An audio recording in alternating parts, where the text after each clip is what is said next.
Hello, it's Mike Rasmussen, CPA Straight Talk for Small Business. And today is Thursday, October 22nd. A lot is going on. Today we're going to be talking about the impact when you have the EIDL. It's been we talked about it many months back. It's out there. It's the SBA's program, Economic Injury Disaster Loan. Now there was the original advance, and then there was the loan, and what is the difference between that and PPP? But my specific is how can you spend the money? Okay? How do you actually spend the money? So I'm going to go through 3 areas right now of exactly what we're going to talk about over the next few minutes. Okay? So the first one is we're going to talk about we're focusing on the use of proceeds. So the EIDL's use of proceeds, all right?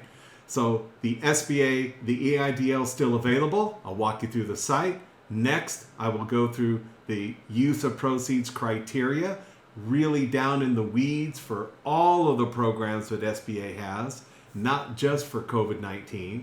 And I'll show you what the definition is for there of how not to use the money. And then we'll go to the recently issued SBA FAQ on 9/24/2020, just recently, okay? So this has to do with the EIDL loan that was out there and talking about those topics. All right, here we go. So let's go to the actual site. Here's the site at sba.gov, and it's the EIDL, the Economic Injury Disaster Loan. This program is still available, so you can go on here, apply here. Now, many of you have already done this. You were allowed to do the PPP, and then once the PPP ran out, these loans were concurrently available, but you had to spend the funds separately. So in your accounting, and the way you do that, you should be keeping track of this separately in your financials, in your record keeping, because they apply and how you spend the loans differently, and I will be able to explain. I'll show that to you here. So here's the purpose of it, is to meet financial obligations, and this is important, and operating expenses that could have been met had the disaster not occurred. That's a big criteria. So here's the terms. This was the 3.75% fixed. That's for business. 30-year, no prepayment. Use of proceeds. Here we go. Working capital and normal operating expenses. And you'll see, example, continuation of healthcare benefits, rent, utilities, fixed debt payments. Okay. How do you define that?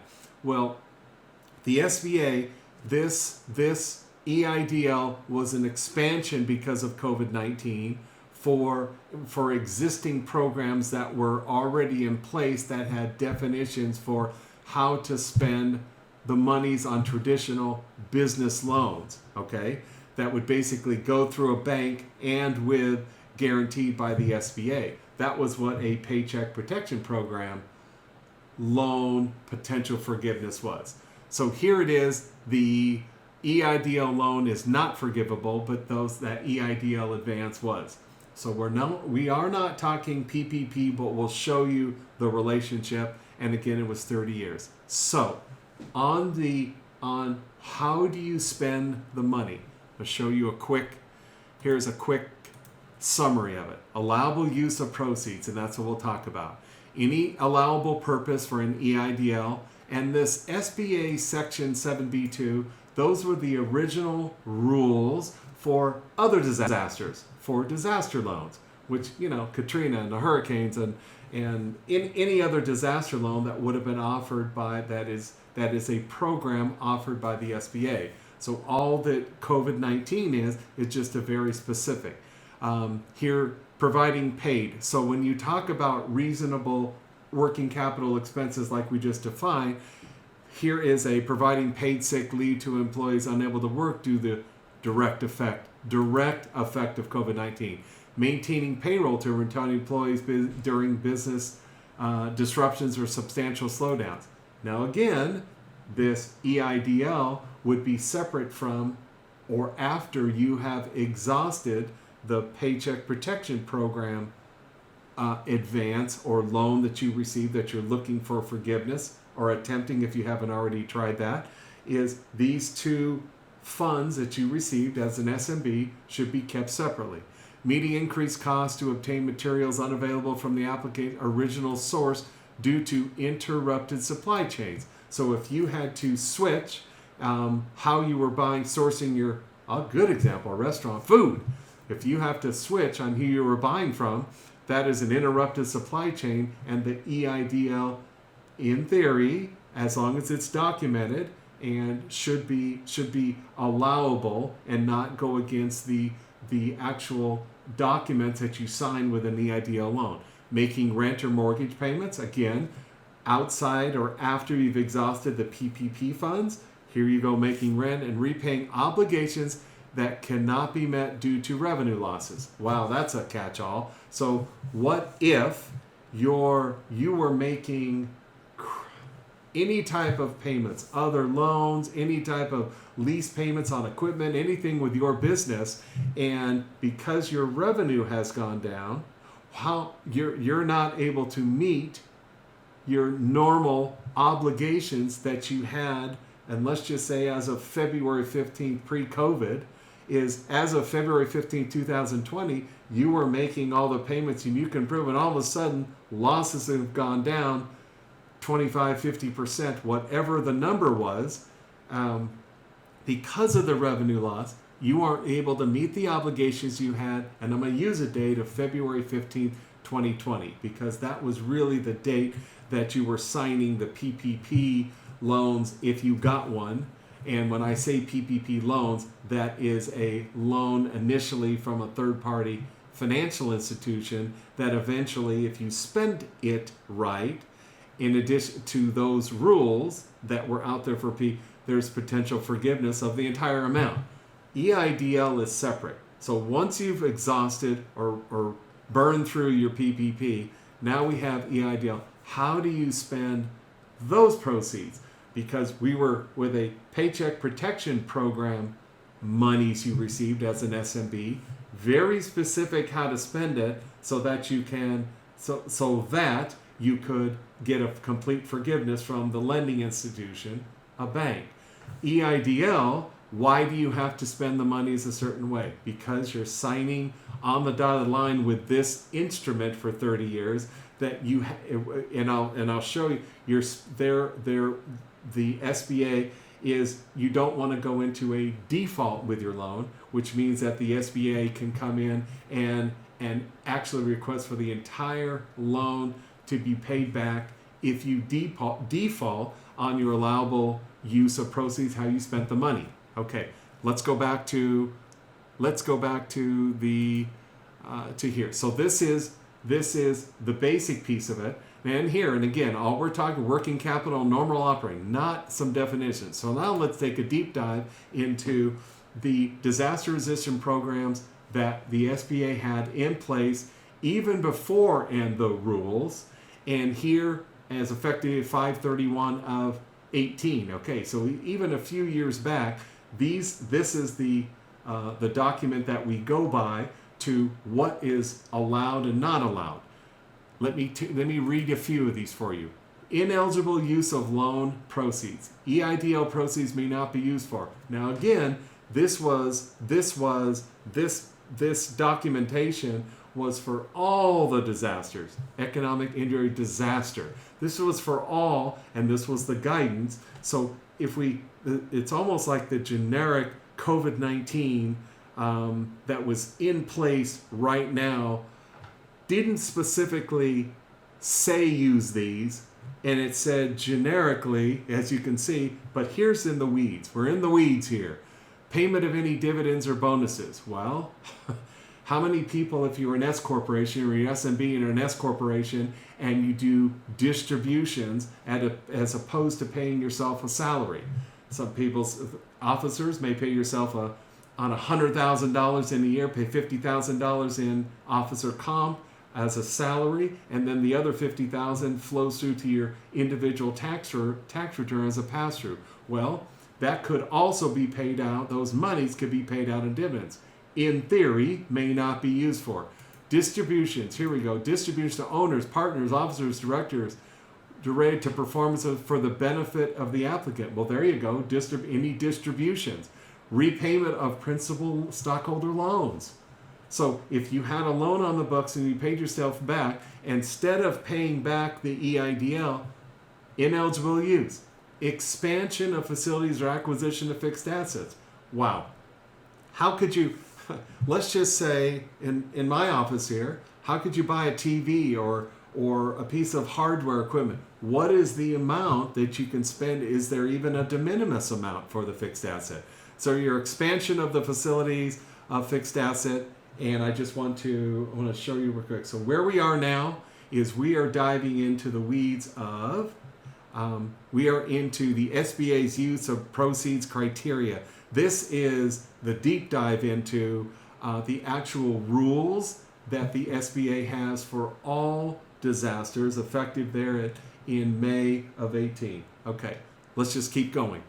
Repair, you can read through repair, replacement, physical damage, refinancing long-term debt. This EIDL was not designed to go pay off a high interest loan. And if you did, it was an ineligible use of proceeds per the SBA with traditional disaster criteria and documentation. So in that type of loan issued back there, not a COVID-19, you might have a default on that loan and be subject to paying back the loan to those terms possibly immediately. Paying down, here you go, off loans provided, other loans, pay for any part of a federal debt, including SBA, except IRS obligations. Here you go. So what if, well, let's see. What if payment of any debt of a federal debt, except IRS obligations? So what if you had past payroll taxes? What if you actually had, coming into COVID-19, you were on installment agreements or you were on a plan with the IRS to pay off back payroll taxes, and you were making payments and working with revenue office, and all of a sudden, boom, you got this EIDL. You weren't able to make, as of February 15, 2020, you weren't able to make those payments anymore. And so without an EIDL, and you use part of your EIDL to make that. Right here, except IRS obligations. It doesn't say current IRS obligations or past, again, but I'm looking for more guidance here, okay? Direct federal, here it is, the direct federal debt is delinquent because of the disaster. We should make arrangements with the federal creditor. So right here, you must document why this was not compelled. And then here's another one, pay any penalty resulting from non-compliance with a law, order, and contractor malfeasance and relocation. So those are the EIDL, ineligible uses of loan proceeds for SBA's EIDL loans, non-COVID, for disasters that have been in place for many years, updated May 31st. Okay, so now what we're going to do is we are going to flip back now to the FAQ that came out 9/24 of 20, and let's take a look at that. So there's real simple. It's actually, I think they did a great job here, and this is the FAQ that we're going to walk through. But let me it's from the SBA in a question and answer. It's 10 pages. I'll flip through kind of exactly what I want to point of how we were in the weeds of the ineligible use of the proceeds, and now we're more generic. So this form, easy to have, it explains the difference between Paycheck Protection Program and the EIDL. So as you can see, here's some of the details, PPP, and again, let me bring your point up, and I'll end on this after we get done through this, is the PPP is no longer available. This could be updated if they pass a stimulus before the election or immediately thereafter. So just hold that thought, and I'll close with that. So let's go through here. What am I looking for? Oh, here we go. Can I apply?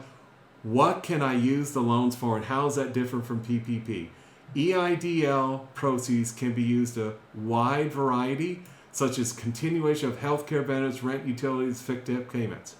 Well, I then flip through who's eligible. You can go through all of those. So then what I wanted to do is I wanted to go through, here it is, and I'm liking, well, Who's eligible? I started not to try to go through every page, how to do it, status, what if I don't need the money if I was approved, how to make payments. Okay, then flip. I couldn't find, what if I have multiple businesses, what do I do, examples.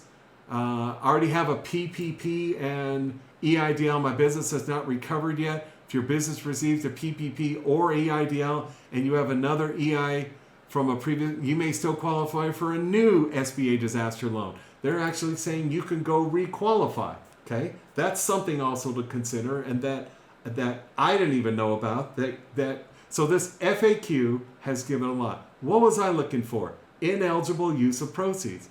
I didn't see any more detail of definition of ineligible use of proceeds. What I did not see was the difference between the the guidance that are in the documents for traditional disaster loans, EIDLs, non-COVID-19. So if you go in here, here's at a glance. You've got business loans from the SBA. Here's EIDL. Here it is, small business, working capital, 6 months of working capital. Then you go EIDL, all other disasters. You can see it's up to $2 million. The EIDLs were really starting to, most of them capped out early on at $150,000. So you can see all other military, home loan repairs, home loan mitigation, but in here is still working capital. And the purpose, working capital, there's nothing in that forces this language of ineligible use of loan proceeds for in the new guidance that we received here about a month ago. So can be used to cover a wide array of working capital, normal operating expenses. We saw 6 months in there, such as continued. That's what we have. Retained receipts for all loan funds spent for 3 years. There you go. So actually the PPP is for 6 years. Okay. So we went through EIDL is still available. We went into the weeds of the traditional disaster loan, ineligible use of proceeds, and all the detail, in fact, including back federal debt, payroll, or obligations that you may have. There's whether current but if you were impacted by the disaster as of February 15, 2020, prospectively, those EIDL use of proceeds. We walked through, you should separate the PPP, if you've got Paycheck Protection Program funds, from EIDL. And then we went to the new FAQ provided to us from the SBA on September 24th of 2020 here, just about, a little less than a month ago, which is really comparing between the EIDL and the PPP and what's available right now. But the ineligible use of proceeds, and I've seen hundreds of what you can and cannot do with it. And I think it's just going to come back to reasonableness, and it's going to come back to if you were impacted at February 15th, 2020, and why is that date? That is the date we keep referring back to, is because that was a certification that was on the Paycheck Protection Program and other EIDL originally, the EIDL and the PPP. Any instruments of receiving monies from the SBA were really using that February 15th. If you were impacted after February 15th of 2020 and you were unable to make working capital, normal operating expenses, including debt payments that you were incurring before, and because of loss of revenue, you are not now able to do that, you have an argument, and at least until we get future guidance, because right now it says can be used for a wide array of working capital and normal operating expenses. At February 15, 2020, everything was fairly normal. Okay, it was coming, but at that point, that's kind of the trigger date that you think about. So your takeaway is to can I, if I've exhausted my Paycheck Protection Program and my EIDL loan, or I'm sitting on my EIDL loan right now in another bank account, what can I spend it on? And legitimately, from what I've just explained. Maybe read a little bit deeper, send me an email at mike@HiTechCPA.com, or how can I spend that money? And so seeing that it is just covers a wide array of working capital, you've got, it appears, some flexibility. And the biggest mark I've always talked about is documenting where you were, your financials, your health of your company, what you were paying at February 15th in 2020. Keep track of retained receipts contracts for everything for the next 3 years on that, in case you're ever challenged on that EIDL. Now, if you need more monies, it's even saying in this FAQ that they're giving guides on how to go get more monies by submitting additional documentation, and they go through exactly how to do that. Okay? Mike Rasmussen, CPA Straight Talk for Small Business. What a great talk. If you've got monies, and if you're on the rebound and what you need to do with EIDL, if you're not sure how to spend it, this should have been a great guidance for you, and you can replay it and go look at the forums, look at the FAQs. Have a great day, and I will see you tomorrow.